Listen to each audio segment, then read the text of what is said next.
there, but now they've got Zubamend. And they also got that guy, Nohad, which they got from Brentford. If you go to Newcastle, they've got John.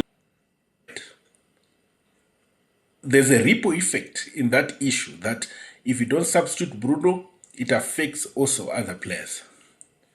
Then the second issue, is there a clause in his contract when he signed his new 5-year deal, Bruno, that he should play at all cost? Is there a clause in his contract that Bruno must not be?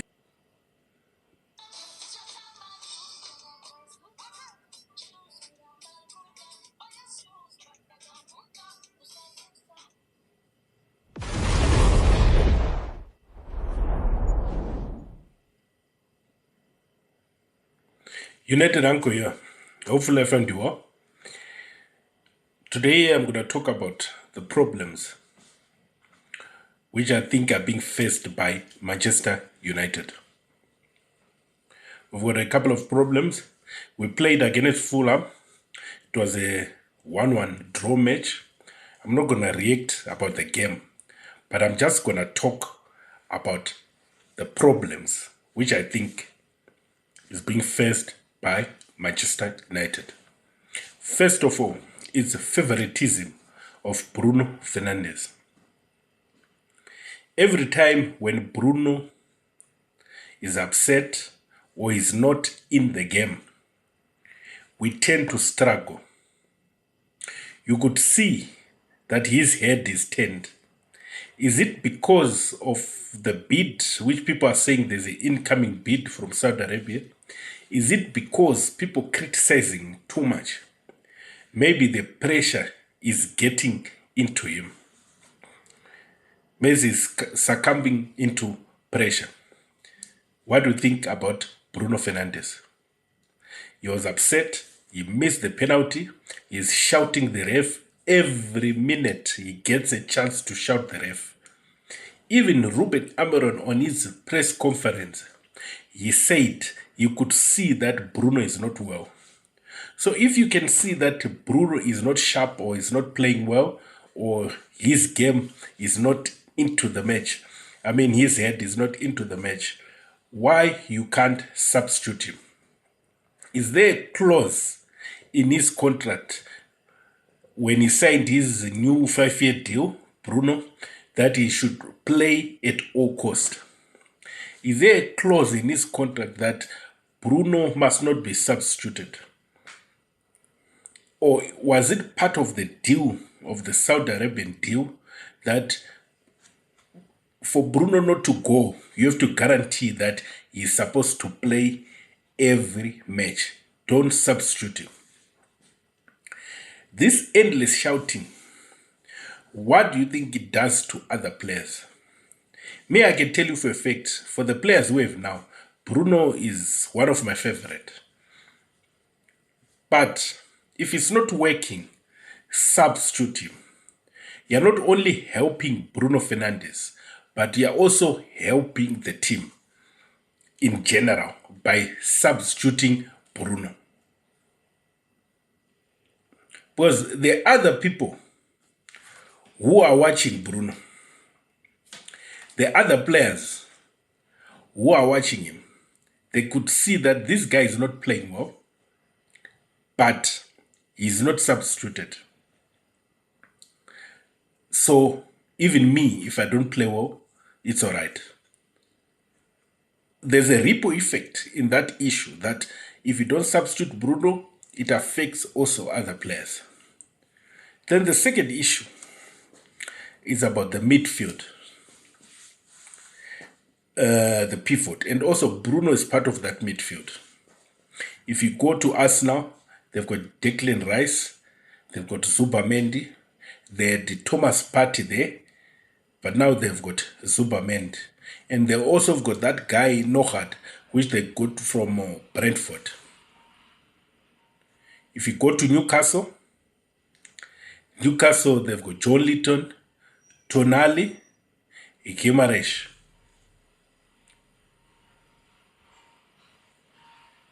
If you go to Aston Villa, Man City, the road there, although injuries is affecting him. You go to Liverpool, Szoboszlai, Gravenberch, McAllister. Us, we've got Bruno Fernandes and Casemiro with no legs. So for a midfield of Manchester United to work, it needs a high-energy midfielder next to Bruno. Or you can take out Bruno in total. You put in a pivot of Casemiro and Ugarte. People who hard tackling. So it means a person like Bruno, Mount, and Maino, they can't function when you are playing a team which has got a midfield which has got hard runners. Judging with what Bruno or the coach have said about Maino, he said sometimes the young players, they need to understand that the season changes. There's time for them to come in. The season changes. People get injured, so they need to be patient. Then we go with the coach also. I listen to a lot of YouTubers, these big YouTubers from United States, United People TV, Steve, Allison, Rio, you name them, even Sky News, TalkSport. Everyone who did a prediction had a front three of Beumo, Sesko, and Hona. But the only difference was maybe some were putting Onana, some were putting Ate, but roughly the lineup was the same. But what did the coach do? He's not playing Sesko. So we blame him on that. Is it because Sesko is not fit enough? But we have seen this about listening to doctors a lot.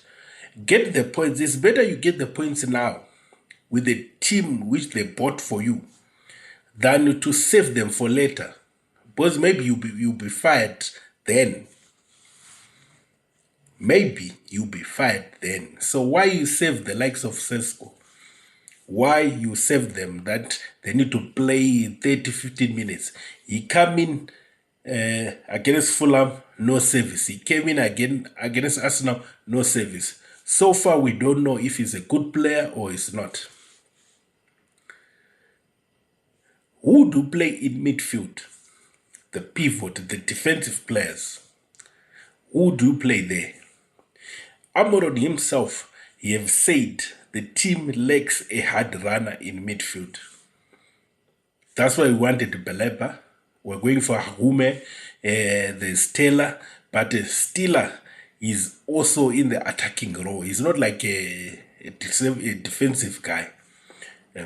We need those hard tackling players, those runners. In as much as we need a keeper, but I don't think it's like the first priority. The midfield, judging with what I saw against Fulham, we're going to talk about this time and again. We're going to cry about this. We're going to talk about this, that the midfield is being overrun. The midfield is being overrun. If they can't get a player, maybe when a person like Mazraoui comes in, or Martinez, you can slot him in the midfield. Then there's also just a United case. When I was watching the match, when I saw when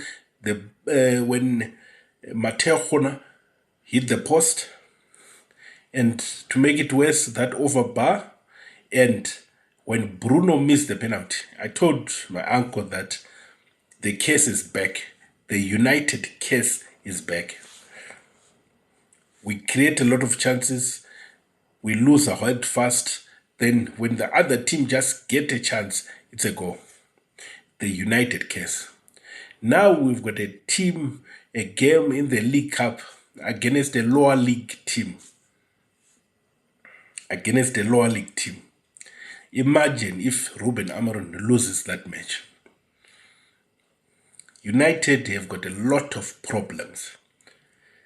We thought this is the season, but judging with how we played against Fulham, we still have got a lot to do in terms of midfield. We bought a lot of defenders last season. This season, we dedicated to attacking players. I don't know if we are going to manage again to buy like a new midfield.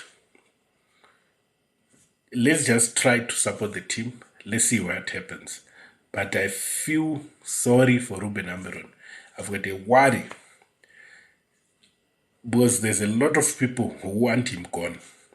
The Ruben Amorim movement is already out. And it's difficult again to support him. It's difficult to be on his side. The stats and points, they don't prove otherwise. Ruben Amorim has managed more games than the points he have managed to get for Manchester United. That's a worrisome start. Hopefully he'll win midweek and to win against Burnley, just to bring that winning mentality back. Then you go on international break. When we come back, we need to be fresh, because that's when we face the big one, Manchester City. If you think I left some of the problems, just drop a comment. I'll do a separate video talking about the problems of Manchester United. It's midfield, it's the type of players we have in midfield, favoritism on Bruno being upset, it affects the rhythm of the team. Maybe the job is too big for Amorim. I still support him, but is it now time to think otherwise? Maybe we got the wrong guy. Some people are saying, look at Thomas Frank, what he's done to Tottenham. Look at Unai Emery, what he did to Aston Villa. There's nothing which Amorim has done which shows that he's a good coach. Although I support him, he knows what to say. We know we lack the certain personnel in midfield. I don't know, guys. This is United Anchor. If you found out that what I'm saying is value, just please share, like, and subscribe. I thank you.